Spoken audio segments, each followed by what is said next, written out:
এখন কী করছো তোমরাই জানো তো, সন্ধে হলেই আমার কেমন মনটা খাই খাই খাই খাই করে। আর আমি তো আমার এই যে চ্যানেলটা আছে ইউটিউবে, এর মধ্যে তো শুধু খাওয়া আর রান্নার ভ্লগই তোমাদের সঙ্গে শেয়ার করি, তো শর্ট ভিডিওর মাধ্যমে।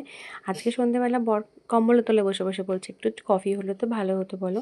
তো আর কফি হলে ভালো হতো মানে তো আমাকেই বানাতে হবে। তাই এখন আমি কিপটামি করি না, কফি 10 টাকার পাতাটা আনি না, আর ডিব্বাও কিনি না।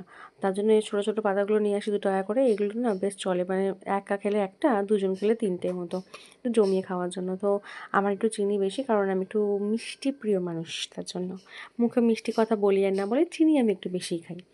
তো চিনি এখানে চলে এসেছে, আর কফি বানাবো জন্য দুধটা জাল দিচ্ছি পাশে বসে বসে। আর তাহলে ভাবলাম তোমাদের সঙ্গে একটুখানি ভিডিও করে নিই। আসলে আমার নিজের মুখ আয়নায় ক্যামেরাতে খুব সুন্দর লাগে দেখতে। তাই যে আমার মা সোনা মা চলে এসেছে পেছন থেকে হাই হ্যালো করতে করতে, একটু ঢং করে ও একটু, সেটা তো কোনো বড় কথা নয়, আমার ঢঙি মা। এই তারপরে আমি এখানে কফিটা ছেঁকে নিচ্ছি। আর জানো তো শীতের দিনে আমার চা খেতে একদম ভালো লাগে না, এমনি আমার চা প্রিয়, আমি চা লাভার, কিন্তু কফি হলেও মন্দ হয় না। চা আর কফির মধ্যে থাকলে পরে আমি কফিটাই চুজ করব।